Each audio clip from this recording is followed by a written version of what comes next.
করব ওয়াজ, আপনারা দেবেন আওয়াজ, জবাব দিবেন ঠিক ঠিক, আলোচনা হবে কমপ্লিট। শ্রোতাদের স্পিরিটে বারে বক্তার হিট, আলোচনা হবে জায়গা মতো ফিট। আগে বলতাম কিছু আজ প্যান্ডেলে, কিছু আজ অ্যাঙ্গেলে, এখন আর অ্যাঙ্গেলে না, যা বলবো সব ডাইরেক্ট।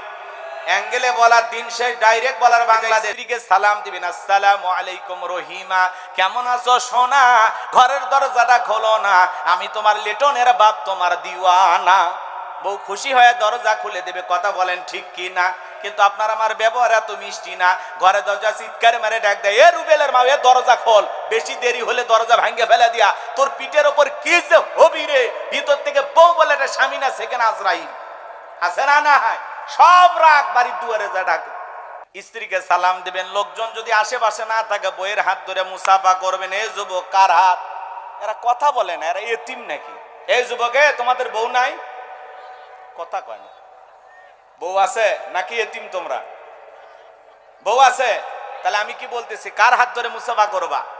বইয়ের হাত। পাশের বাড়ি ভাবির হাত না ধরলে ঝাঁটা দিয়ে পিটাবে। বইয়ের হাত ধরে মুসাফা করবেন।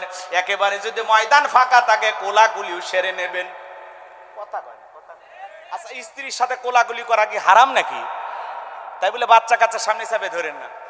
হ্যাঁ, সন্তান যখন শিশু থাকবে, ছোট থাকবে, কিচ্ছু বোঝে না, কথা বলা শিখিনি, ওই সময় সন্তানের সামনেও বউকে আদর করা জায়েজ আছে। কিন্তু সন্তান যখন কথা বলা শিখবে, কিচ্ছু বুঝুক আর না বুঝুক, বাহিরে যায় যদি আপনার এই কোনো কিছু দেখে ফেলে দেয়, ও বাহিরে যা বলে দিবে, আব্বা তাই মাক চাপে ধরছে। অতএব লজ্জায় পড়ে যাবেন। সন্তানের সামনে সাবধান। বাড়ি এদিক খেয়াল করেন, কেউ না থাকলে কোলাকুলি করবে। কথা কয় না কেন? পাড়া প্রতিবেশী সব তাকে আছে, সবার সামনে কোলাকুলি। এখন তো বিয়ে মানে ফ্যাশন, নাটক, ভিডিও শুটিং, কথা কয় না। হ্যাঁ, ক্যামেরা ভাড়া করে ছেলে কেমনে গোসল করে, মেয়ে কেমনে গোসল করে, হলুদ কেমনে মাখায়, কথা ঠিক না। তারপরে বিয়ে বাড়ির লোকজন কেমনে খাইতেছে, কেমনে রান্না হইতেছে, সব ভিডিও ধারণ। এমনকি বাসর ঘরে কেমনে ফুল দিচ্ছে, কেমনে মালা বদল, কেমনে মিষ্টি খাচ্ছে, মেয়েরে কেমনে জড়ায় ধরতেছে, আর নিচে নামলাম না। এরকম আছে না নাই? হ্যাঁ, আজকাল বিয়েও ভাইরাল হয়। আমাদের প্রিয় ভাই সাদিক কায়েম বিয়ে করছে, শোনেন নাই? ঢাকা বিশ্ববিদ্যালয়ের কি বিপি বিয়ে করে নাই, ভাইরাল হয়ে গেছে বিয়ে। অনেকে আবার খেপছে, বিয়ে করবে করুক, মেয়ের আবার আন্দোলন করতেছে। এইভাবে আমাদেরকে এতিম বানায়া সাদিক কায়েম বিয়ে করলো। কথা বোঝেন নাই? এই বিয়ে একটা ভাইরাল বিয়ে, দেশ বিদেশের অনেক মানুষ এই বিবাহেতে অংশগ্রহণ করছে। কথা বোঝেন নাই? তো সাদিক কায়েম বিয়ে করছে, অনেকে বলতেছে মানি না, মানবো না। এইভাবে আমাদেরকে ফাঁকি দিয়ে সাদিক কায়েম বিয়ে করলো। বোঝেন নাই? গতকালকে বিয়ে করছে, আজকে অফিস শুরু করছে। তার যে কার্যালয়ে যে কাজ, সে কাজে অংশগ্রহণ করছে। চীনের লোকজনের সাথে মিটিং করছেন। গতকালকে বিয়ে হয়েছে, আর আজকে মিটিং করতেছে।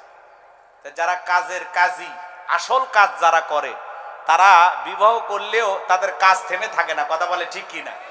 এরা যে অলস না, এটা বোঝা যাচ্ছে। গতকালকে বিয়ে করছে, হাতের মেহেদির রঙই ওঠেনি, আর চীনের লোকজনের সাথে এসে মিটিং করতেছে। এ ভাই, কি হয়েছে?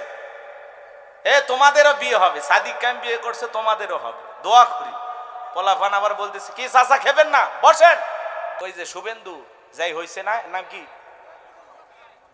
ওর নাম বলা কঠিন, কথা কি বুঝছেন? ওরে দেখে বলতেছি যে শিখতে হলে থালাপতি বিজয়ের দিকে শেখো।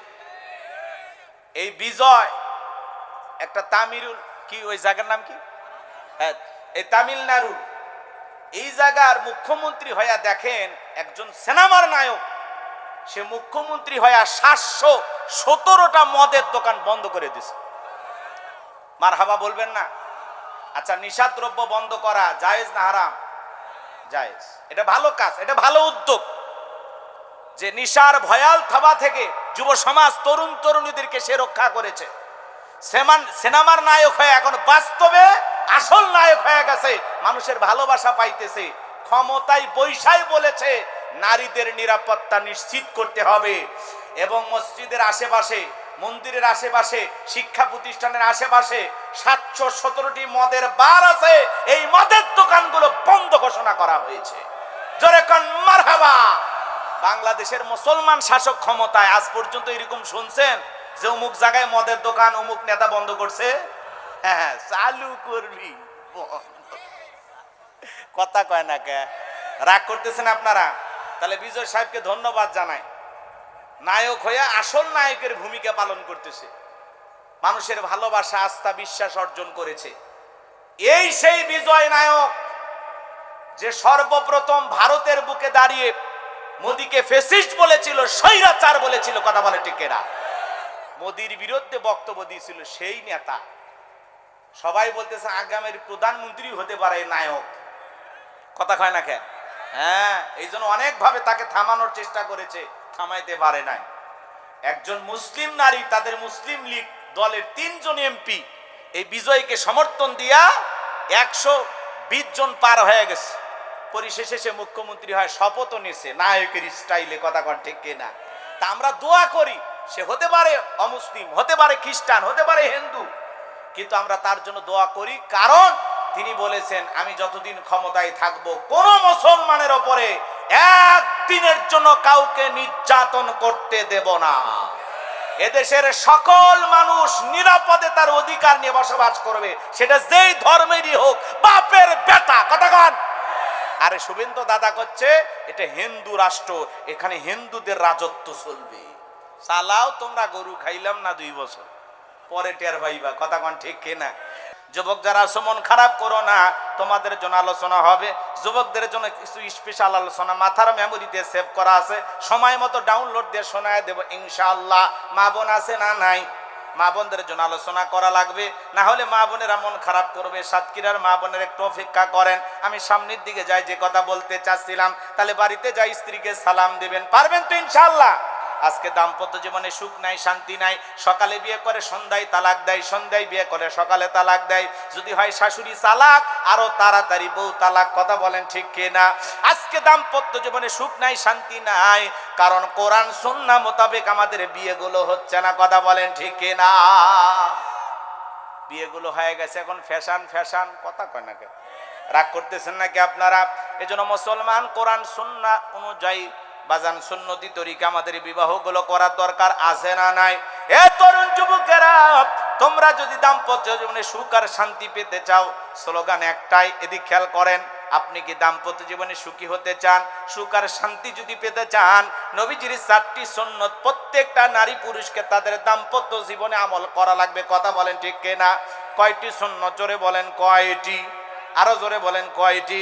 এই 4টি সুন্নত কি কি? কারা কারা শুনবেন 2 হাত তুলে আল্লাহকে দেখান, লিল্লাহি তাকবীর। হাত নামান আমার সোনা ভাইয়েরা।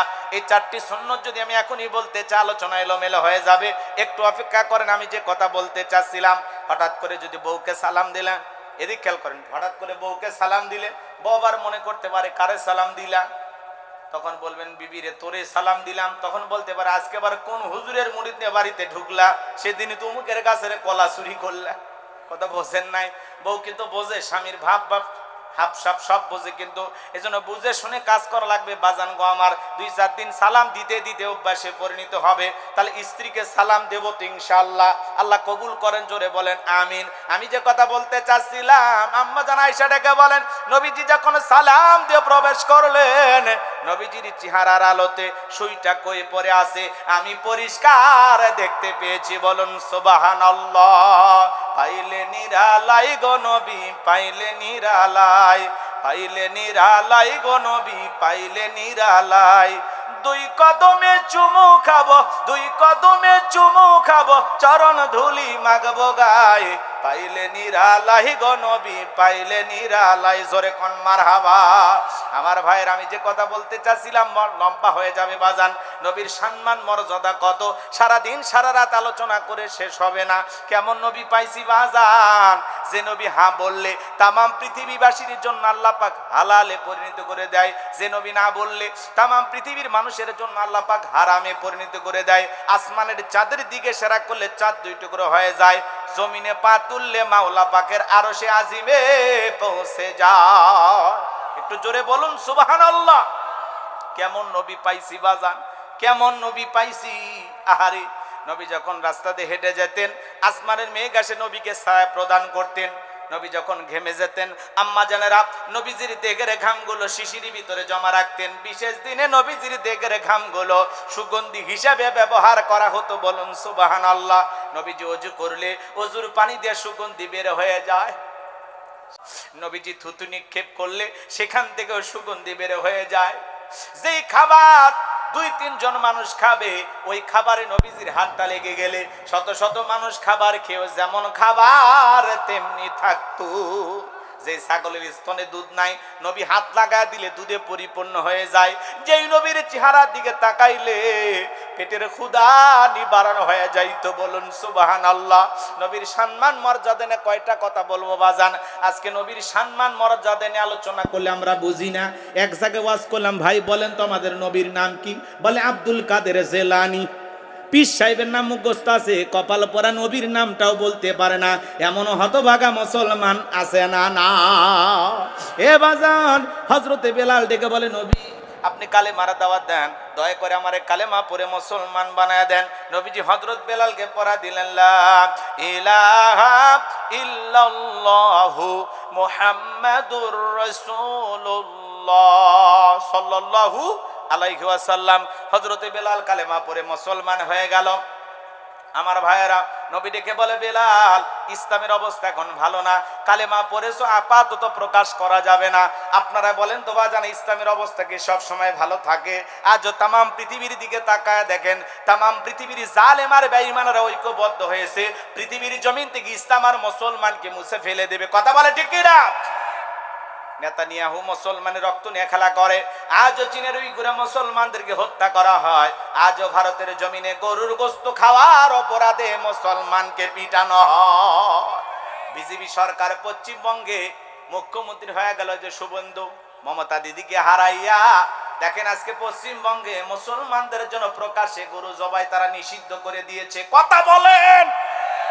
আল্লাহ রাব্বুল আলামিন যেটাকে হালাল করে দিয়েছেন, আজ পৃথিবীর কিছু মানুষ ক্ষমতার চেয়ারে বৈশা আল্লাহর হালাল খাবারটাকে ওরা হারাম বলে ঘোষণা করতেছে। প্রকাশ্যে মুসলমানদেরকে গরু জবাই করতে দেবে না। কথা বলেন না কেন? আজকে মুসলমানদের সাথে যে জুলুম আর নির্যাতন চলতেছে, অনেকে বলতেছে এগুলো ফ্যাক্ট ভিডিও, ভুলভাল তথ্য ছড়ানো হচ্ছে। সত্য মিথ্যা জানে কে? তবে অনেক মানুষ ভারত থেকে আমাদের কাছে ফোন দিয়ে বলে, হুজুর আগে ভালো ছিলাম, এখন খুব একটা ভালো নাই, অবস্থা খুবই খারাপ। ভারতের কিছু সাংবাদিক ভাইয়েরা যারা গরু লালন পালন করে, হিন্দু দাদাদেরকে জিজ্ঞাসা করতেছে যে গরু যদি জবাই না হয়, ক্রয় বিক্রয় না হয়, তাহলে অবস্থা কি? তাহলে মোদি আমাদের চাকরি দেখ, খাইতে দেখ, আমরা গরু লালন পালন করব না। কথা বোঝেন নাই? বিক্রি না হইলে গরু লালন পালন করে কোনো লাভ হবে? যেই গরুকে মা বলে ডাকে, মায়ের দুধ খায়। কথা কয়, গরু দুধ খায় না, খালি মুসলমানেরা গোশত খাইলে অপরাধ।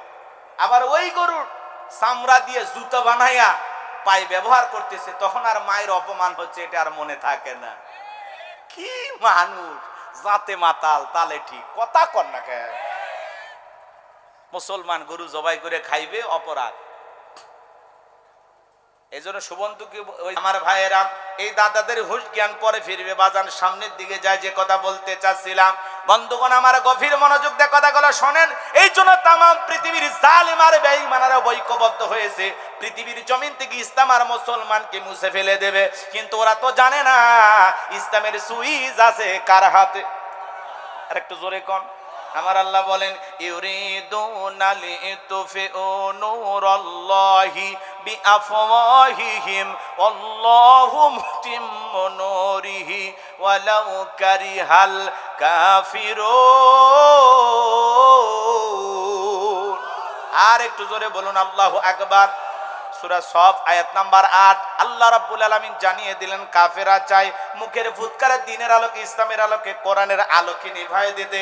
আমার আল্লাহ ডেকে বলেন, আল্লাহু মুতিম্মু নূরিহি, এই জমিনে দিনের আলোকে, কোরআনের আলোকে, ইসলামের আলোকে আমি আল্লাহ রাব্বুল আলামিন প্রতিষ্ঠিত করে ছাড়ব। যদিও কাফের বেঈমানদের অন্তরে যত ধরনের জ্বালা যন্ত্রণা হোক না কেন, ইসলাম ছিল, ইসলাম আছে, ইসলাম থাকবে। ইসলামকে থামিয়ে দিতে আসবে যারা, আল্লাহ তাদেরকেই থামিয়ে দেবে। কথা বলেন ঠিক কিনা? মুসলমানের রক্ত নিয়ে যারা খেলা করে তাদের জীবনের পরিণতি ভালো হতে পারে না। বাংলার জমিনেও যারা শাপলা চত্বরে আলেমদেরকে হত্যা করেছিল, এদেশের সোনার মানুষদেরকে ফাঁসির দড়িতে ধরিয়েছিল, যারা আলেম ওলামাদেরকে মিথ্যা মামলা দিয়ে জেলখানায় বন্দী করেছিল, এদেশের হাজার হাজার মানুষকে মামলা দিয়ে জেলখানায় ফাঁসিয়েছিল, যারা জুলাই হাজার হাজার মায়ের বুক খালি করেছিল ক্ষমতার চেয়ারে টিকে থাকার জন্য, মুসলমানের রক্ত নিয়ে খেলা করার কারণে রান্না করা ভাত খাওয়া ভাগ্যে জোটে নাই, হেলিকপ্টারে করে দাদার বাড়িতে পালিয়ে গেছে। কথা বলেন ঠিক কিনা? এজন্য মনে রাখবেন, ইতিহাস থেকে শিক্ষা গ্রহণ করতে হবে। কথা বলেন না কেন? যারা এই মুসলমানের রক্ত নিয়ে খেলা করবে এদের জীবনের পরিণতি ভালো হয় না। ভালো হয়? ক্ষমতায় ছিল, প্রধানমন্ত্রী ছিল, 15-16 বছর দেশ শাসন করেছে, ভাগ্যে কি জুটলো, দেশ থেকে পালিয়ে যাওয়া লাগলো। তার মানে ক্ষমতার চেয়ারে বসলেই লোকটা সম্মানিত হয় না। এমনও চেয়ারে বসা প্রধানমন্ত্রী আছে, একটু 19-20 হয়ে গেলে চেয়ার রেখে পালিয়ে যাওয়া লাগে। এজন্য ক্ষমতার বড়াই করবেন না, ইতিহাস থেকে শিক্ষা গ্রহণ করবেন। যত জুলুম আর অত্যাচার করবেন মনে রাখবেন বিদায়ের ঘন্টা একদিন তাদেরও বাঁচবে। কথা বলেন ঠিক কি না? এজন্য ভারতের জমিনে যারা মুসলমানের রক্ত নিয়ে খেলা করতেছে, আল্লাহর ঘর মসজিদ যারা ভেঙে দেওয়ার ষড়যন্ত্র করতেছে, মুসলমানদের নামাজ যত অবস্থায় মুসলমানকে পিটাইতেছে, মনে রাখবেন ওই জালেমেরা পৃথিবীর জমিনে টিকে থাকতে পারবে না। কথা বলেন ঠিক কি না? চলুন না বাজানোর সামনের দিকে যাই। বেলাল লেগে বলে, নবী আমার জীবনের কোনো দাম নাই। আমার মনে বোমাইকে বলেছিলাম উর্দুম্বা ছাগল পেশাব পায়খানা করে দেয়, এই ঘরে থাকতে আমার বড় কষ্ট হয়। ওমায়ে ডেকে বলে, বেলাল উর্দুম্বা ছাগলের দাম আমার কাছে আছে, কিন্তু তোর মতো কালো হাফসি বেলালের দাম আমার কাছে নাই। এই কথা শোনার পরে বেলাল ডেকে বলে, নবী গো আমার জীবনের কোনো দাম নাই, আপনি শুধু দোয়া করেন আমি যেন মৃত্যু পর্যন্ত কালেমার পথে টিকে থাকতে পারি। এই কথা বলে হযরতে বেলাল চলে গেলেন। পরের দিন সকালবেলা সূর্য উদয় হয়ে গেছে, অনেকটা বেলা হয়ে গেছে। হযরতে বেলাল দরজা খোলে না। বসেন ভাই, সিয়ার ফাঁকা রাখেন কেন? শট করে বুবু এসে বসে যাবে। সিয়ার ফাঁকা রাখা হবে না, ক্ষমতা ধরে থাকেন। রাগ করতেছেন নাকি আপনারা? বক্তার আশেপাশে সিয়ার ফাঁকা থাকলে ভাল লাগে? মানুষ মনে করে হুজুর মানে ফাঁকা মাঠে গোল দিচ্ছে। কথা কন না কে? রাগ করতেছেন নাকি আপনারা? এখানে যে হাজার হাজার মানুষ বসে আছে তার মধ্যে 2-1 জন এই সিয়ারটা ধরে রাখেন, ঠিক আছে? হ্যাঁ, ক্ষমতা দেওয়া হলো আপনার। জি, রাগ করতেছেন? চলেন না সামনের দিকে যাই বাজান। পরের দিন সকালবেলা সূর্য উদয় হয়ে গেছে, অনেকটা বেলা হয়ে গেছে। হযরতে বেলাল দরজা খোলে না। অন্য চাকর বাকর যারা আছেন নালিশ নিয়ে চলে গেছে ওমায়ের কাছে। যা বলে, নেতা এখন পর্যন্ত বেলাল দরজা খোলে নাই, তাই নাকি? বলে, হ্যাঁ ঠিক আছে চলো যাই। ডাক দেয় দরজায়, বেলাল দরজা খোল। হযরতে বেলাল দরজা খোলে না। এ বাজান এইবার জোরে করে ধাক্কা মারছে, যখন দরজা খুইলে গেছে তখন এইবার ওমায় তাকায়া দেখে যেই রাত্রিতে বেলাল কালেমা পড়ে মুসলমান হয়েছে, ওই রাত্রিতে একটা উটদুম্বা ছাগলের কাছে কোনো পেশাব পায়খানা নাই। জোরে কোন মারহাবা। এইবার ওমায় ডেকে বলে, চাকরের দল বেলালের বিরুদ্ধে মিথ্যা অভিযোগ দাও। তোমরা যখন ঘুমাচ্ছিলে বেলাল তখন ময়লা আবর্জনা পরিষ্কার করেছে, তাকায় দেখো না একটা উটদুম্বা ছাগলের কাছে কোনো পেশাব পায়খানা নাই, যাও নিজেদের কাজ করো। এই কথা বলে ওদেরকে তাড়িয়ে দিয়ে 1 পা 2 পা করে বেলালের কাছে চলে গেলেন। হযরতে বেলাল দেয়ালে পিঠটা লাগাইয়া জিহ্বা নাড়ায় জিকির করতেছে কার? এইবার হযরত বেলালকে হালকা করে ধাক্কা মারছে, যখন জবান দিয়ে কালেমার আওয়াজ বের হয়েছে তখন এইবার ওমায়ে ডেকে বলে, বেলাল তোর জবান দিয়ে কি শুনলাম, তুমি কি মুসলমান হয়েছো? হযরতে বেলাল ডেকে বলে, মুসলমান হয় যারা মিথ্যা কথা বলতে পারে না তারা। অকুলু কওলান সাদীদা। আরেকটু জোরে বলুন আল্লাহু আকবার। মুসলমান হবে যারা, সত্যবাদী হবে তারা। মুসলমান কখনো মিথ্যাবাদী হতে পারে না।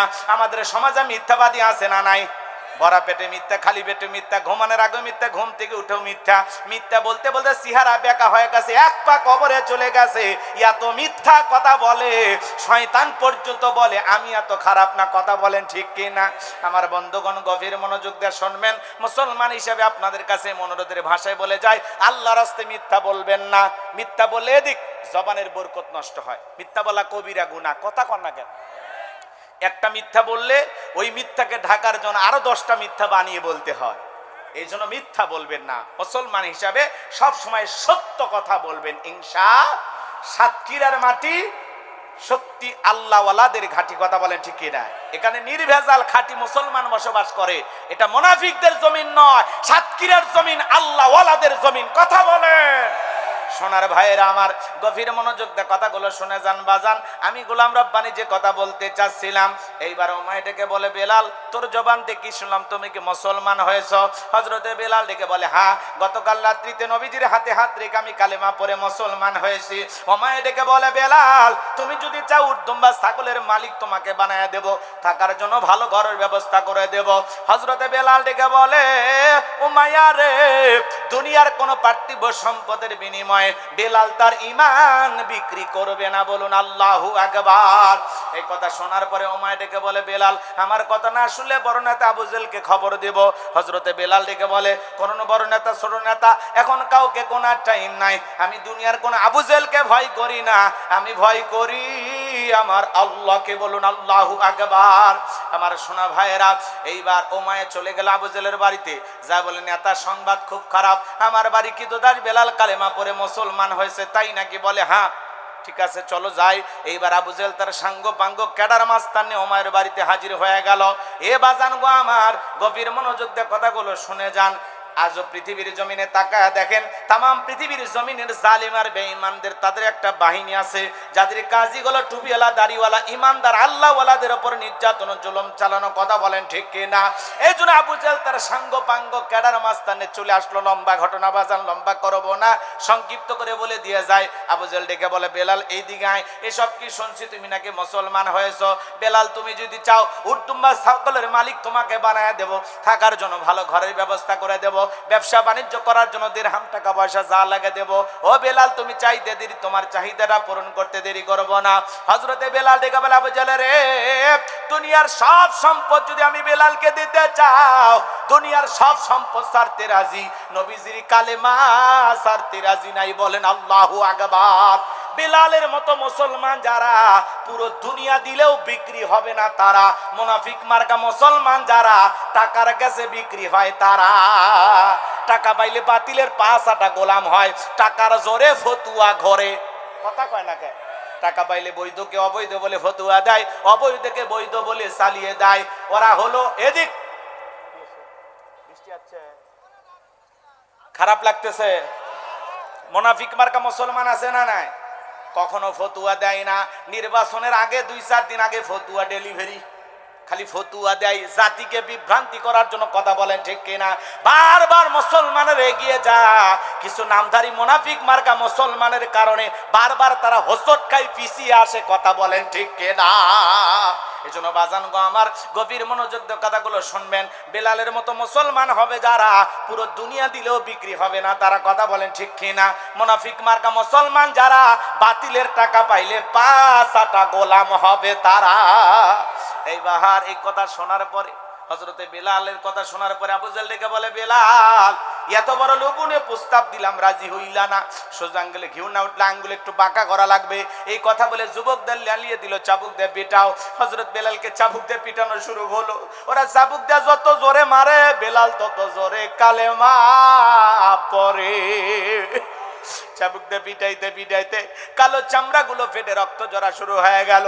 আবু জেহেল ডেকে বলে, বেলাল চাবুক দিয়ে পিটাইতে পিটাইতে কালো চামড়া গুলো ফেটে রক্ত ঝরতেছে, তারপরে কি নবী মুহাম্মদ সাল্লাল্লাহু আলাইহি সাল্লামের কালেমা ছাড়বি না?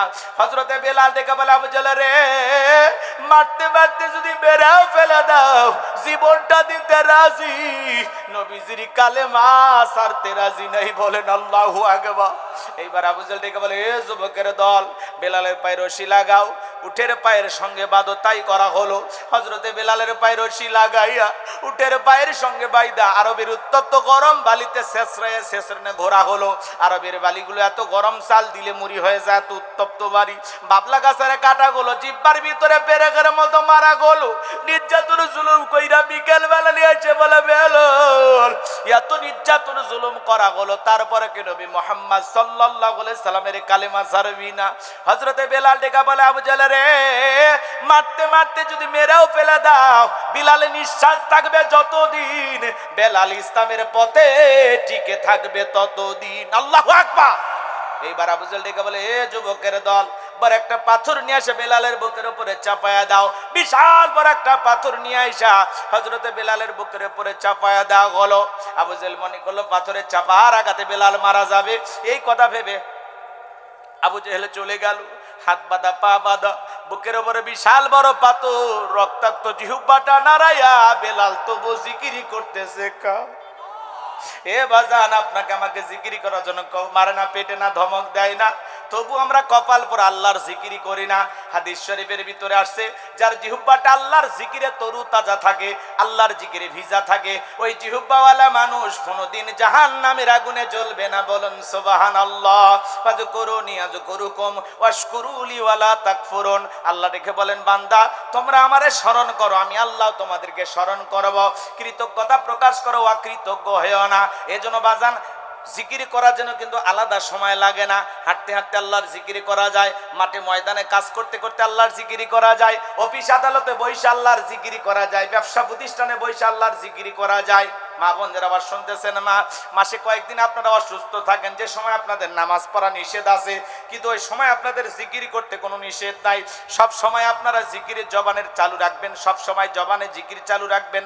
সুবহানাল্লাহ, আলহামদুলিল্লাহ, আল্লাহু আকবার, লা ইলাহা ইল্লাল্লাহ, সুবহানাল্লাহি ওয়া বিহামদিহি, সুবহানাল্লাহিল আযীম, আল্লাহু আকবার। পারবেন তো সব সময় আল্লাহর জিকির করতে? এ বাজান, লম্বা করার কোনো সুযোগ নাই।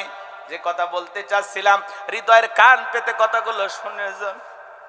হযরতে বেলাল বুকের উপরে বিশাল বড় পাথর নিয়ে রক্তাক্ত জিহ্বাটা নাড়াইয়া আল্লাহর জিকির করতেছে, আর ডেকে বলে, আল্লাহ তুমি তো সেই আল্লাহ, ইব্রাহিমের জন্য যদি নমরুদের আগুনকে ফুলের বাগান বানায় দিতে পারো, আল্লাহ তুমি কি পারো না আমি বেলালের বুকের পাথরটাকে তুলার মতো নরম বানায় দিতে? আমার বুকের উপরে পাথর থাকার কারণে তোমার মতো মালিকের জিকির করতে বড় কষ্ট হয়। আল্লাহ তুমি কি পারো না আমি বেলালের বুকের পাথরটাকে তুলার মতো নরম বানায় দিতে? নবীর পাগল, আল্লাহর পাগল বেলাল চোখের পানি ছেড়ে দিয়ে যখন আল্লাহর কাছে এই দোয়া করে, হযরতে বেলাল দোয়া করতে দেরি, আসমানের মালিক আল্লাহ দোয়া কবুল করতে দেরি করে নাই। বেলালের বুকের পাথরটাকে আমার আল্লাহ তুলার মতো নরম বানিয়ে দিয়েছে। জোরে কল সুবহানাল্লাহ। বেলালের নিঃশ্বাসের সাথে পাথর ওঠে, আর নামে বলুন আল্লাহু আকবার। আশিক রাসূল বেলাল, নবীর পাগল বেলাল। বলতে গেলে লম্বা সময় লাগবে বাজান, আমার পরে মেহমান আছে। এই ঘটনাটা আরো আধা ঘন্টা সামনের দিকে নিয়ে যেতে পারলে আপনারা মজা পাইতেন, কিন্তু ওদিকে যাওয়ার সুযোগ আমার হবে না। যে কথা বলতে চাচ্ছিলাম, এ বাজান গো আমার, নবীজির মনটা কেন খারাপ এইদিকে শোনেন। এইভাবে বেলালের ওপর নির্যাতন জুলুম চলতেছে, সাহাবায়ে কিরামদের ওপর নির্যাতন জুলুম, আর এদিক খেয়াল করেন সন্তানগুলো একে একে বিদায় নাই। এই জন্য নবীজির মনটা ভীষণ খারাপ। আর নবীর যখন মন খারাপ, নবীকে সান্ত্বনা দেওয়ার দায়িত্ব কার? আর একটু জোরে কন। আমার আল্লাহ ডেকে বলে, জিবরাইল আমার বন্ধুর মা নাই, বাবা নাই, আমি স্যার আমার বন্ধুর কেউ নাই রে জিবরাইল। আমার বন্ধুর মনটা হয়েছে ভারী, আমি আল্লাহ সইতে নাহি পারি। লাহু মাহফুজ থেকে সূরা কাউসার নিয়ে যায় আমার বন্ধুর ওপরে নাজিল কর তাড়াতাড়ি। বলুন আল্লাহু আকবার। আমার ভাইয়েরা, নবী তখন ডেকে বলেন, ও আনাস, আমার মনটা কেন খারাপ তোমরা জানো? কিন্তু আমার মুস্কি হাসি দেওয়ার কারণ হলো, এই মাত্র আসমান থেকে জিবরাইল এসে আমার উপরে সূরা কাউসার নাজিল করলো। নবী তখন মুস্কি মুস্কি হাসলেন, আর সাহাবায়ে কিরামদের তেলাওয়াত করে শুনিয়ে দিলেন। জবান ছেড়ে সবাই আরেকবার পড়ুন, ইন্না আ'তাইনাকাল কাউসার ফাসাল্লি লিরাব্বিকা ওয়ানহার, শানিয়াকা হুয়াল আবতার। আল্লাহু আকবার। আবার আল্লাহ রাব্বুল আলামিন জানিয়ে দিলেন, ইন্না আ'তাইনাকাল কাউসার অবশ্যই আমি আল্লাহ পাক আপনাকে হাউজে কাউসার দান করেছি। এই পৃথিবীর অন্য কোন নবী রাসূলকে আল্লাহ রাব্বুল আলামিন হাউজে কাউসার গিফট করেন নাই। আপনার আমার নবীকে আল্লাহ রাব্বুল আলামিন স্পেশাল ভাবে হাউজে কাউসার দান করেছেন। বলুন সুবহানাল্লাহ। আমার আল্লাহ জানিয়ে দিলেন, ইন্না আ'তাইনাকাল কাউসার, নিশ্চয়ই আমি আল্লাহ পাক আপনাকে হাউজে কাউসার দান করেছি। এই হাউজে কাউসারের পানি দুধের মতো সাদা, মধুর চাইতে মিষ্টি, পানির মতো ক্লিয়ার। ওই কঠিন কিয়ামতের ময়দানে যেদিন বিচার দিবস কায়েম হয়ে যাবে, বিচার দিবসের একদিন হবে 50,000 বছরের সমান। যেদিন সূর্য চহাত মাথার উপরে চলে আসবে, সূর্যের তাপে মানুষের মাথার মগজগুলো টকবক করে গলবে। যেদিন বেঈমানদের জিহ্বা নাভি পর্যন্ত ঝুলে আসবে, যেদিন পাহাড় পর্বত নদী নালা খাল বিল বিল্ডিং ইমারত কোনো কিছু থাকবে না। কুল্লু মান আলাইহা ফান, এই পৃথিবীর জমিনে সবকিছু আল্লাহ তাআলা ধ্বংস করে দেবেন। ওই কঠিন কিয়ামতের ময়দানে যেদিন এক ভাই আরেক ভাইকে দেখে দৌড় মারবে, ইয়াউমা ইয়াফিরুল মারউ মিন আখি ওয়া উম্মিহি ওয়া আবি ওয়া সাহিবাতিহি ওয়া বানি। আমার আল্লাহ বলেন, সেদিন ভাই ভাইকে দেখে পালিয়ে যাবে, মাতা পিতা সন্তানকে দেখে পালিয়ে যাবে, পরিচয় দেবে না। স্ত্রী স্বামীকে দেখে পালিয়ে যাবে। ওই কঠিন কিয়ামতের ময়দানে আল্লাহর আরশের ছায়া ছাড়া আর কোনো ছায়া থাকবে না। ওই ছায়ার ভিতরে আল্লাহ রাব্বুল আলামিন 7 শ্রেণীর মানুষকে ছায়া দান করবেন। এটা হলো কিয়ামতের ময়দানে আল্লাহ তৈরি করা ভিআইপি গ্যালারি। সেখান থেকে আল্লাহর বান্দারা কিয়ামতের ফাইনাল কাল উপভোগ করবে। ওই কঠিন কিয়ামতের ময়দানে, ওই ময়দানে মানুষ পানি পানি বলে চিৎকার মারবে, আর দলে দলে মানুষ বিশ্ব নবীর দিকে রওনা করবেন। নবীজি হাউজে কাউসারের পেয়ালা নিয়ে দাঁড়িয়ে থাকবেন। আল্লাহু আকবার বলেন, আর একটু জোরে বলেন। আমার ভাইয়েরা, কিছু মানুষের চোখের সামনে আল্লাহ রাব্বুল আলামিন পর্দার আবরণ তৈরি করে দিবেন। নবী তখন ডেকে বলবেন, আল্লাহ, সংখ্যায় আমি আমার অনেক উম্মতকে দেখতে পাইলাম, কেন জানি সংখ্যাটা কমে গেল, আমি বুঝতে পারলাম না। আমার আল্লাহ তখন ডেকে বলবে, বন্ধু, পাইকারে ধরে আপনি সবাইকে হাউজে কাউসারে পানি পান করাইতে পারবেন না। দুনিয়ার জীবনে 2টি অপরাধ করেছিল যারা, আজকে কিয়ামতের ময়দানে আপনার হাতে হাউজে কাউসারের পানি পাবে না তারা। আল্লাহু আকবার। কি হয়েছে ভাই? এ ভাই, হালকা তো, হালকা বৃষ্টি না? বসেন ভাই, বসেন। আমার পরে মেহমান আছে, অল্প সময় আমি এই যে মেহমান চলে আসবে। এই বৃষ্টি কিছু না, আমরা পুরুষ না? আপনাদের কি দুধের বাচ্চা আছে যে বাচ্চা সর্দি লাগবে? এত অস্থির। বসেন, আল্লাহ ভরসা। আমরা একটু দোয়া করি আল্লাহর কাছে, হাত তুলে। বসেন বসেন। আল্লাহুম্মা আমিন। রব্বানা যালামনা আনফুসানা ওয়া ইল্লাম তাগফির লানা ওয়া তারহামনা লানাকুনান্না মিনাল খাসিরিন। দয়ার আল্লাহ, ও দয়াময়, আমরা এখানে কোরআন হাদিস থেকে কথা বলার জন্য বসেছি। আল্লাহ, আল্লাহ, তোমার হাজার হাজার বান্দা কোরআনের কথা শোনার জন্য ছুটে এসেছে। আল্লাহ, দয়া করে কিছুটা সময়ের জন্য আল্লাহ আমরা যেই জায়গাতে অবস্থান করতেছি, আল্লাহ, তোমার আসমানের ফয়সালা মেনে নিতে আমরা বাধ্য। তোমার কাছে অনুরোধ করি আল্লাহ, তোমার কুদরতি কদমে ভিক্ষা চাই।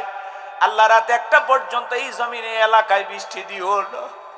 আল্লাহ, আমাদের মধ্য থেকে একজন বান্দা যদি তোমার পছন্দের হলো, আল্লাহ দয়া করো। আল্লাহ, আল্লাহ, তোমার গোলামেরা আল্লাহ কোরআনের কথা শোনার জন্য আয়োজন করেছে। আল্লাহ, একটু দয়া করো। আল্লাহ, আল্লাহ, যুবকেরা অনেক কষ্ট করে আয়োজন করেছে। আল্লাহ, একটু দয়া করো। আল্লাহ, আল্লাহ, একটু দয়া করো। আল্লাহ, আল্লাহ, 2-2.5 ঘন্টার সময় আমাদেরকে একটু দাও। আল্লাহ, তুমি রহমান, তুমি রহিম, ওয়ান্তা রাহমুর রাহিমিন। আল্লাহ, আমাদেরকে রহমত দাও, দয়া দাও। আল্লাহ, দয়া করে আল্লাহ রাত্রি 1টা পর্যন্ত এই জমিনে এলাকায় বৃষ্টি দিও না। সুবহানা রাব্বিকা রাব্বিল ইজ্জাতি আম্মা ইয়াসিফুন ওয়া সালামুন আলাল মুরসালিন ওয়ালহামদুলিল্লাহি রাব্বিল আলামিন। বৃষ্টি হইতেছে, তার মানে আল্লাহর পছন্দের বান্দা এখানে আছে না নাই? তাই বলে ভাবেন না আমি আছি, এরকম ভাবেন না। আপনারা ভালো মানুষ। একটু যে মেহমান এসে গেছে, আপনারা একটু আসেন, বসেন। জি, বসেন বসেন। লিল্লাহে তাকবীর, লিল্লাহে তাকবীর। আজকের মাহফিলের প্রধান মুফাসসিরের আগমন। লিল্লাহে তাকবীর। আসেন ভাই, বসেন বসেন, সবাই বসেন, এলোমেলো করেন না। লিল্লাহি তাকবীর। হযরত মাওলানা কারি আব্দুল আলামিন সাহেবের আগমন। লিল্লাহি তাকবীর। বসেন সবাই বসেন।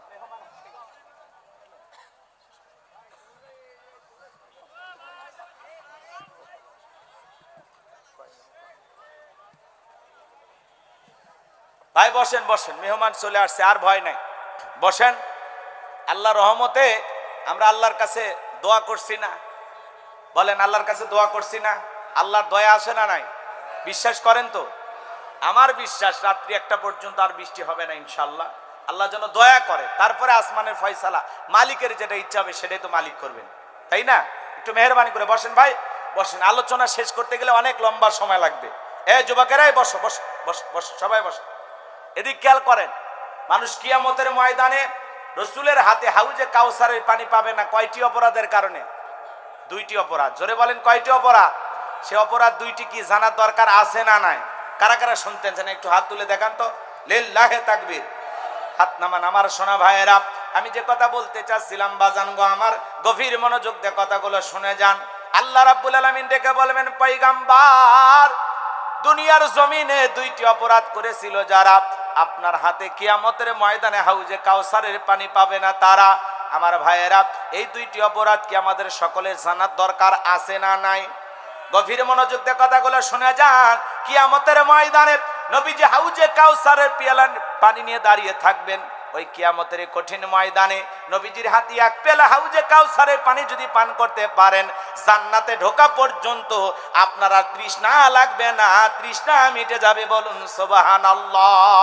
কারা কারা কিয়ামতের ময়দানে নবীজির হাতে হাউজে কাউসারের পেয়ালার পানি পান করতে চান?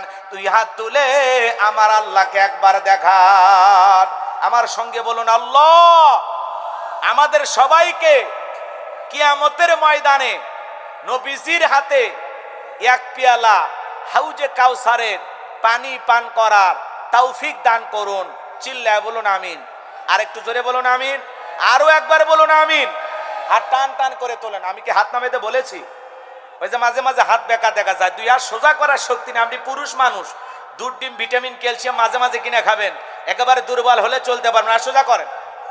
জোরে একটা তাকবীর দেন দেখি।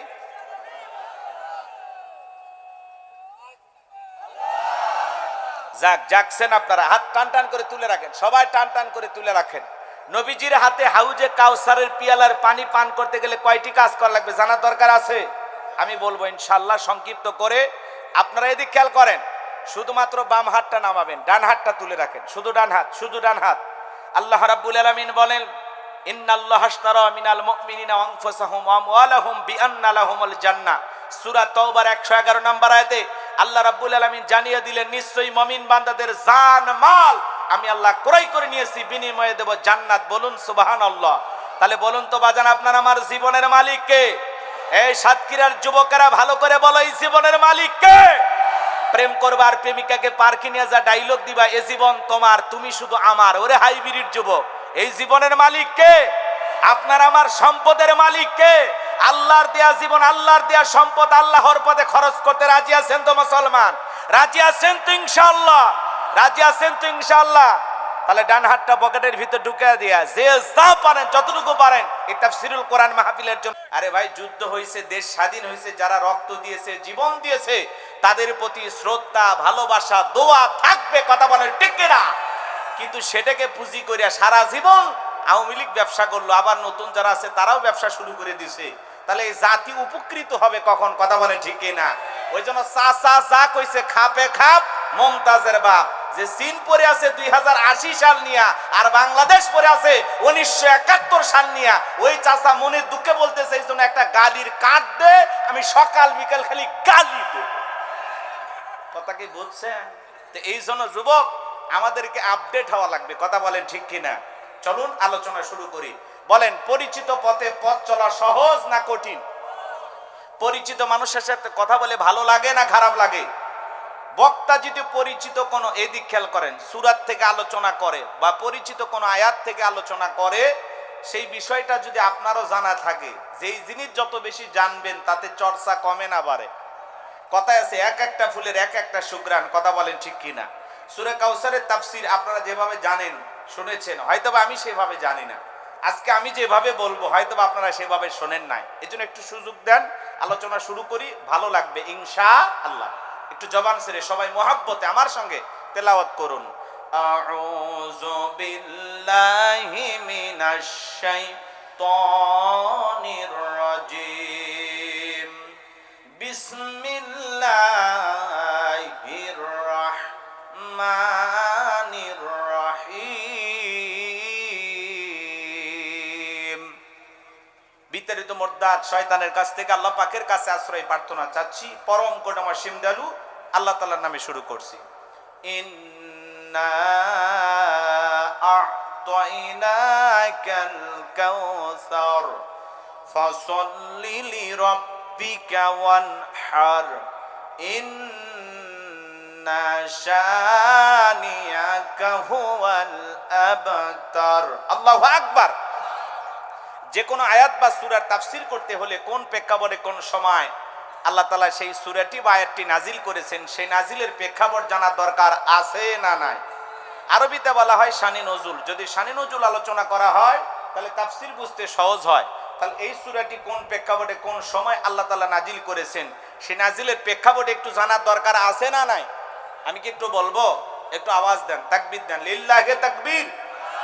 সম্মানিত ভাইয়েরা আমার, বেশি দেরি করা যাবে না, সময় বড় কম, কারণ আমার পরে মেহমান আছেন। আমি যে কথা বলতে চাই বাজান, গভীর মনোযোগ দিয়ে কথাগুলো শ্রবণ করেন। নবীজির উপরে কোন সময় কোন প্রেক্ষাপটে আল্লাহ রাব্বুল আলামিন এই সূরাটি নাজিল করেছেন, নাজিলের প্রেক্ষাপটটা কেমন ছিল শোনেন গভীর মনোযোগ দিয়া। নবীর প্রিয় সাহাবী হযরতে আনাস রাদিয়াল্লাহু তাআলা আনহু বলেন, নবীজি কাবার হাতিমে হালান দিয়া বসা, আমি তাকায় দেখি নবীজির মনটা ভীষণ খারাপ, মুখটা মলিন, চোখের কোনা দিয়ে অশ্রু ঝরতেছে। হযরতে আনাস ডেকে বলেন, কিছুটা সময় অতিবাহিত হয়ে যাওয়ার পরে আমি তাকায় দেখি আমার নবীজি মুস্কি মুস্কি হাসতেছেন। বলুন সুবহানাল্লাহ।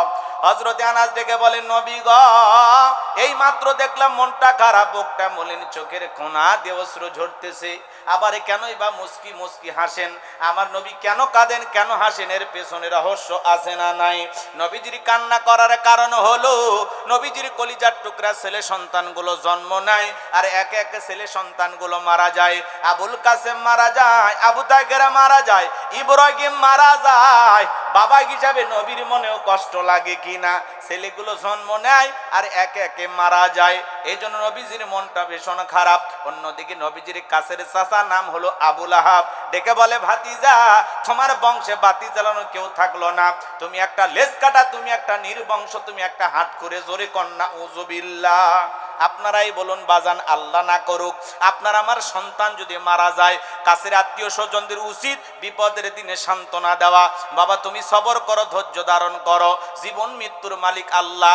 আল্লাহ সন্তান দিয়েছে, আল্লাহ নিয়েছে, মন খারাপ করো না। আল্লাহ যদি চায় বছর না ঘুরতে আবারও তোমাদের ঘর আলোকিত করে সন্তান দিতে পারেন, তিনি কে? তাহলে কাছের মানুষদের উচিত বিপদের দিনে সান্ত্বনা দেওয়া। কিন্তু নবীর চাচা আবু লাহাব এতটাই খারাপ, সান্ত্বনা দেওয়া তো দূরের কথা, ডেকে বলে, ভাতিজা তুমি একটা লেজ কাটা, তুমি একটা নির্বংশ, তুমি একটা হাট করে জোরে কন্যা উযুবিল্লাহ। যদিও রাসূলের চারটি কন্যা সন্তান জীবিত ছিল, কিন্তু ছেলেগুলো জন্ম নেয় আর একে একে ছেলে সন্তানগুলো মারা যায়। ও সাতক্ষীরার মুসলমান ভাইয়েরা, এই পৃথিবীর জমিনে অসংখ্য নবী রাসূলদের আগমন ঘটেছে। আল্লাহ রাব্বুল আলামিন তাদেরকেও সন্তান দান করেছিলেন, কিন্তু তাদের সন্তানগুলো প্রাপ্ত বয়স হওয়া পর্যন্ত, যৌবন পর্যন্ত পৃথিবীর জমিনে জীবিত ছিল। কিন্তু নবীজির একটা ছেলে সন্তানও কেন প্রাপ্ত বয়স হওয়া পর্যন্ত, যৌবন পর্যন্ত পৃথিবীর জমিনে জীবিত থাকলো না? এর পিছনে কারণ আছে না নাই? নবীজির ছেলে সন্তানগুলো শিশুকালে বিদায় নেওয়ার পিছনে কারণ আছে তিনটি। জোরে বলেন কয়টি? আরো জোরে। কি সেই তিনটি কারণ? নবীর উম্মত হিসেবে জানতে মনে চায় না, আল্লাহ তাআলা কেন নবীজির একটা ছেলে সন্তানকেও পৃথিবীর জমিনে জীবিত রাখলেন না? সবাইকে আল্লাহ তাআলা কেন শিশুকালে উঠায় নিলেন? এর পেছনে যে তিনটি রহস্য আছে, তিনটি কারণ আছে। কারা কারা শুনতে চান দুই হাত তুলে আল্লাহকে দেখান। লিল্লাহি তাকবীর। একটা আওয়াজ দেন তো পুরুষের মতো, লিল্লাহি তাকবীর। হাত নামান আমার সোনা ভাইয়েরা। কি সেই তিনটি কারণ যদি আমি বলতে চাই, 3 নাম্বার আয়াতের আলোচনা করা লাগবে। আমি কি 1 নাম্বার আয়াত বাদ দিয়ে 3 নাম্বারে যাব, নাকি আস্তে আস্তে শুরু করা যাক? ধৈর্য আছে তো ইনশাআল্লাহ?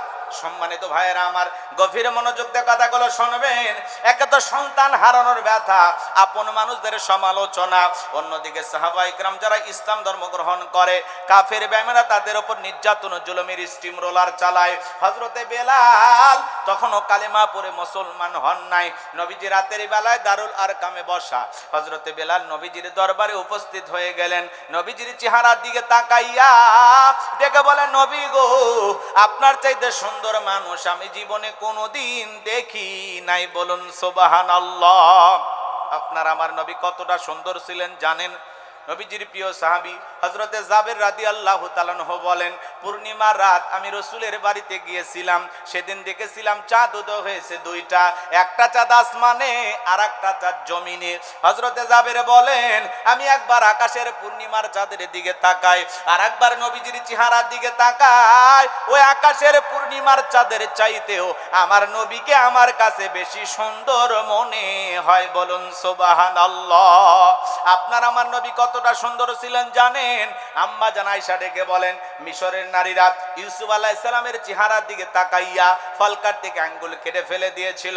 ওরা যদি একবার আমার নবীর চেহারার দিকে তাকাইতো, শুধুমাত্র আঙ্গুল নয়, আঙ্গুল কাটতে কাটতে হাত কাটতে কাটতে কখন যে নিজের কলিজা কেটে দোফা করে দিত, মুহূর্তের জন্য টের পাইতো না। আপনার আমার নবী এতটাই সুন্দর, বলুন সুবহানাল্লাহ। আম্মা জান আয়েশা ডেকে বলেন, দুনিয়ার মানুষ, তোমাদের একটা সূর্য আছে, আমি আয়েশার একটা সূর্য আছে। তোমাদের সূর্য উদয় হয় দিনের বেলায়, আর আমি আয়েশার সূর্য উদয় হয় রাতের বেলায়। আম্মা জান আয়েশা একদিন রাতের বেলায় সেলাইয়ের কাজ করতেছিলেন। হঠাৎ করে হাত থেকে সুইটা পড়ে গেল। বাতিতে কোনো তেল ছিল না, বাতি জ্বালাইতে পারলেন না, অপেক্ষায় বসে থাকলেন। নবী যখন এশার সালাত আদায় করার পরে সর্বপ্রথম ঘরের ভিতরে প্রবেশ করে নবীজি আম্মা জান আয়েশাকে সালাম দিলেন। নবী ঘরে ঢুকে স্ত্রীকে কি দিলেন? একটু জোরে বলেন। আপনি আমি যখন বাড়িতে প্রবেশ করি, বলেন তো নবীর উম্মত হিসেবে এই আমল আপনার আমার ঘরেও চালু থাকার দরকার আছে না নাই? বা মুরব্বী চাচা বলতেছে, বাবা এত কাঠ দিতেছে, আমার একটা গালির কাঠ দাও, গালির কাঠ। আমার কাজই হলো মানুষকে গালি দেওয়া, এরকম একটা কাঠ দাও। কথা কি বুঝতে পারতেছেন? সরকারে এত কাঠ দিতেছে, আমার একটা গালির কাঠ দাও, আমার যারই ইচ্ছা তারে যেন আচ্ছা তারে গালি দিতে পারি, কে যেন আমার না ধরে। এক মুরব্বী চাচা, দেখছেন না? হ্যাঁ, ওই চাচার ভিডিও ভাইরাল হয়ে গেছে, সারা দুনিয়ার মানুষ অবাক হয়ে গেছে। চাচা বলতেছে, চীন পইরা থাকে 2080 সালে তাদের দেশটা কোথায় এগিয়ে যাবে সেটা নিয়ে তারা চিন্তা করে, আর আমার বাংলাদেশ 1971 সালে কি হয়েছে সেই দিকে পড়ে আছে। আমরা তো পিছিয়েই থাকলাম। তো 1971 সালের সেই চেতনা এখনো বিক্রি চলতেছে বাংলাদেশে। কথা বলেন ঠিক কি না? সালাম দে, কথা বল না কে? একটা সালাম দিয়ে অনেক বড় ঝামেলা মিটিয়ে যায়। সূরা তাওবার এদিক খেয়াল করেন, সূরা নূরের ভিতরে আল্লাহ পাক জানিয়ে দিয়েছেন, এক মুমিন আর এক মুমিনের গৃহে প্রবেশ করতে হলে, কারো বাড়িতে যদি প্রবেশ করতে চান, সালাম দিয়া অনুমতি নিয়ে প্রবেশ করতে হবে। কথা বলে ঠিক কিনা? তাহলে সালাম দিয়া অনুমতি নিয়ে ঢোকা লাগবে। আর আপনি সালাম না দিয়ে বাসা বাসা কয়ে বাড়ির মধ্যে ঢুকে যান, বাসার বইয়ের অন্যা ঠিক নাই, ওর মা কি করতেছে, ওর বোন কি করতেছে, এক নজরে সিসি ক্যামেরা সব দেখা শেষ, আছে না নয়? কারো বাড়িতে ঢুকতে হলে সালাম দিয়া অনুমতি নিয়ে ঢোকা লাগবে। কথা কয় না, কথা কয় না। খালি নিজের বাড়িতে সালাম দিবেন, অন্যের বাড়িতে গেলে সালাম দেওয়ার দরকার নাই। মনে যেন থাকে খালি ওয়াজ শুনলেন না, আমল করবেন। তাহলে সালাম আছে যেখানে শান্তি আছে। জন্তু আমাদেরকে কোরআন শোনার জন্য একটা পরিবেশ তৈরি করে দেন। একটু জোরে বলেন আমিন। আর একটু জোরে বলেন আমিন। আল্লাহর দয়া ছাড়া আমরা চলতে পারবো না। এই জন্য আমরা আল্লাহর কাছে দয়া চাই, আল্লাহ এতগুলো মানুষের মধ্যে একজন যদি তোমার পছন্দের বান্দা থাকে, সেই প্রিয় বান্দার ওসিলায় আজকের মাহফিল একটা পর্যন্ত আমরা যেটুকু জমিনে বৈশা আছি এর মধ্যে যেন বৃষ্টি না হয়। এরপরে তোমার যা ফয়সালা তুমি কইরো। আল্লাহর কাছে আমরা এতটুকু চাইলাম, আল্লাহ একটা পর্যন্ত কোরআন শোনার জন্য যুবকেরা অনেক কষ্ট করে আয়োজন করেছেন, আল্লাহ যেন আমাদেরকে সেই পরিবেশ তৈরি করে দেন। চিল্লা এখন আমিন। আর একটু জোরে বলেন আমিন। এই ডেকোরেটর ভাই, একটা রশি হোক হালকা কিছু দিয়ে হোক একটু বাঁধো তো, এই যে বারবার চলে যায় বাতাসে। বাবা এই কই পোলাপান, একটা তার দিয়ে হোক যে কোনো দিয়ে হোক এই জায়গায় একটু বেঁধে রাখো, এই যে বাতাস হইলে এদিকে চলে যাইতেছে। আজকের মাহফিলে আসতে পেরে বসতে পেরে আপনারা খুশি না বেজা? কারা কারা খুশি হয়েছেন দুই হাত তুলে দেখান তো দেখি। একটা তাকবীর দেন, লিল্লাহে তাকবীর। আরো জোরে আওয়াজ দেন, লিল্লাহে তাকবীর। আল কোরআনের আলো, আল হাদিসের আলো, দুনিয়ার মুসলিম, সারা বিশ্বের মুসলিম, আমার নেতা তোমার নেতা। লিল্লাহে তাকবীর। আল কোরআনের আলো, আল হাদিসের আলো, দুর্নীতির আলো। হাত নামান। অনেকে ঝোঁকে তালে বলেই ফেলেছেন দুর্নীতির আলো ঘরে ঘরে জাল। বাংলাদেশে দুর্নীতি দমন কমিশন আছে না নাই? এরপরে দুর্নীতি কমেছে নাকি ডিজিটাল কাজে বেড়েই চলেছে। দিন যত করার ছিল দুর্নীতির পাল্লা তত ভারী হচ্ছিল। কথা বলেন ঠিক কিনা? আমরা চাই আমাদের প্রিয় মাতৃ বাংলাদেশ দুর্নীতি মুক্ত আল্লাহ কবুল করুন, চিল্লা বলুন আমিন। আমরা চাই আমাদের বাংলাদেশ মাদক মুক্ত আল্লাহ কবুল করুন, চিল্লা বলুন আমিন। সম্মানিত ভাইরা আমার, ভূমিকা লম্বা কথা নয়, সরাসরি আল্লাহর কোরআন থেকে আলোচনা শুরু করতে চাই। ছোট্ট একটি সূরা আপনাদের সামনে আমি তেলাওয়াত করেছি। সূরাটির নাম কাউসার। জোরে বলেন কি না? মোট আয়াত আছে 3টি, রুকু আছে 1টি। বিশ্বনবীর মক্কার জিন্দেগিতে আল্লাহ রাব্বুল আলামিন এই সূরাটি নাজিল করেছেন। কোরআনুল কারীমের 108 নম্বর সূরা। সকলের মুখস্থ আছে না? বলেন মুখস্থ আছে না নাই? অনেকে ভাবতেছেন হুজুর এই সূরা থেকে ওয়াজ করবেন, আগে যদি জানতাম কষ্ট করে আপনারা মাহফিলে আসতাম না। আচ্ছা আপনারাই বলুন তো বাজান, পরিচিত পথে পথ চলা সহজ না কঠিন? ভাই একটু আওয়াজ দেওয়া লাগবে।